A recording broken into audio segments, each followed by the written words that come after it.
అందరు చెప్పండి. మన నీతి గొప్పదా? చెప్పు. మన నమ్మకత్వం గొప్పదా? మన నిజాయితీ గొప్పదా? మన ప్రేమ గొప్పదా? కాదు.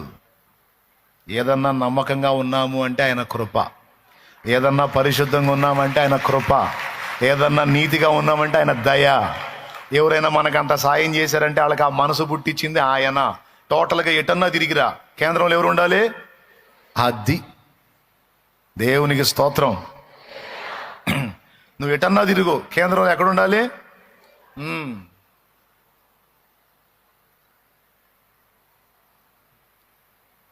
ఆవు గురించి వ్యాసరచనలో ఆవు గురించి రాయమన్నాడంట ఒకడిని. ఆవు గురించి వ్యాసరచన పోటీలు, హై స్కూల్లో వ్యాసరచన పోటీలు పెడతారు కదండి, వ్యాసాలు రాయమంటారు. ఆవు మీద వ్యాసం రాయమంటే ఒకడు ఆవు మీద వ్యాసం రాశాడు. ఆవు తెల్లగా ఉండును, ఆవుకు 4 కాళ్ళు ఉండును, 2 కొమ్ములు ఉండును, ఆవు పాలిచ్చును, పాలు తెల్లగా ఉండును, పాలు కాస్తే పెరుగవును, పెరుగు చిలికితే మజ్జిగవును, వెన్నొచ్చును, వెన్న కాస్తే నెయ్యొచ్చును అని ఆవు మీద వ్యాసం రాశాడు. ఆవు గడ్డి మేయును అని. సరే, మరుసటి వారంలో రైలు బండి మీద వ్యాసం రాయండి అని ఇచ్చాడు. మళ్ళా వీడు రైలు మీద వ్యాసం మొదలుపెట్టాడు.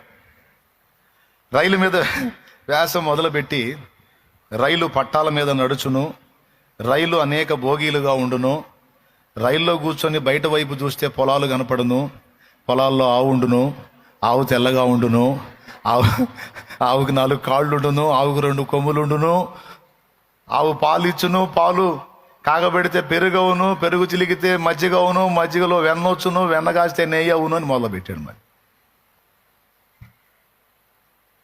సరే, విమానం గురించి వ్యాసం రాయండి అని ఇచ్చారు. మరుసటి వారం వీడు మళ్ళీ విమానం గురించి వ్యాసం రాయటం మొదలుపెట్టాడు. విమానం ఆకాశంలో ఎగురును, పక్షి వంటి రెక్కలు ఉండును, విమానంలో కూర్చొని పైన కూర్చొని కిందికి చూస్తే పొలం కనపడును, పొలంలో ఆవు ఉండును,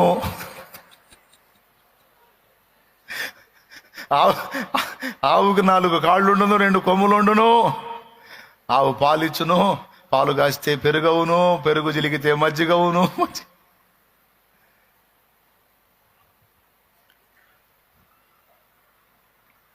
4వ వారం కొబ్బరి చెట్టు గురించి వ్యాసం రాయండి అని ఇచ్చారు.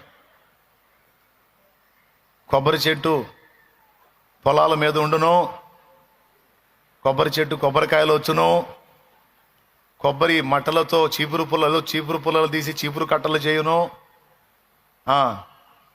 కొబ్బరి చెట్టు సమీపంలో ఆవు ఉండును, ఆవు తెల్లగా ఉండును, ఆవు పాలు. ఇక ఏదన్నా చెప్పు, నువ్వు కొబ్బరి చెట్టు అని చెప్పు, వాడు ఆవు దగ్గరికి పోతాడు. నువ్వు విమానం అని చెప్పు, వాడు విమానం నుంచి కిందికి చూసి ఆవు దగ్గరికి పోతాడు. నువ్వు రైలను ఆవు దగ్గరికి పోతాడు, నువ్వు కారును ఆవు దగ్గర, ఏదన్నా చెప్పు నువ్వు.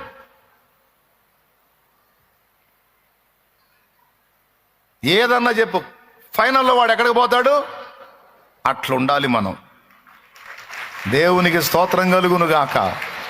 ఏదన్నా చెప్పు, ఫైనల్ వచ్చేటప్పటికి ఎవరు ఉండాలి? యేసు, యేసు, యేసు, యేసు. ఆ విధంగా మనం అన్ని విషయాలలో విరగగొట్టబడటానికి దేవుడు మన విషయంలో జోక్యం చేసుకుంటాడు. ఎందుకు అంటే, మనం అడిగాం ప్రార్థనలో, దేవా నన్ను ఆశీర్వదించమని. అలా ఆశీర్వదించబడాలి, అనేకులకు ఆశీర్వాద కారణంగా మారాలి అంటే తప్పనిసరిగా మనల్ని దేవుడు ఆశీర్వాదానికి తగిన వారులనుగా తీర్చిదిద్దాలి. అందులో ప్రప్రథమంగా చేయాల్సింది ఏంటంటే, ఏవేవి మనకి ఆధారములై ఉన్నవో వాటన్నిటిని విర్రగొట్టాలి. చివరికి ఒకటే పాట, ఆధారం నాకు ఆధారం, నాకు తోడు నీడై ఉన్న నీ కృపయే ఆధారం, ఆశ్రయము నా ఆశ్రయము, ఆపత్కాలమందు నీ నామము ఆశ్రయము. ఓకేనా? చాలులే, మనకి టైం కావద్దు. చెప్పండి, ఇంక వేరే ఆధారం? అది ఒకటే ఆధారం. అనే మెట్టుకు నిన్ను తెస్తాడు అనే మెట్టుకు నిన్ను తెస్తాడు తమ్ముడు. అలా నిన్ను తీసుకొచ్చే ప్రక్రియలోనే నువ్వు ఆనుకున్నాయని ఇరిగిపోతుంటాయి.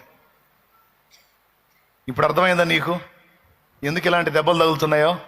అందుకే ఇక దేని మీద డిపెండ్ అవ్వకుండా పూర్తిగా అన్ని విషయములలో నువ్వు ఆయన మీద ఆనుకొని ఉండునట్లు నీ ఆధారములన్నీ విరగగొట్టబడతాయి.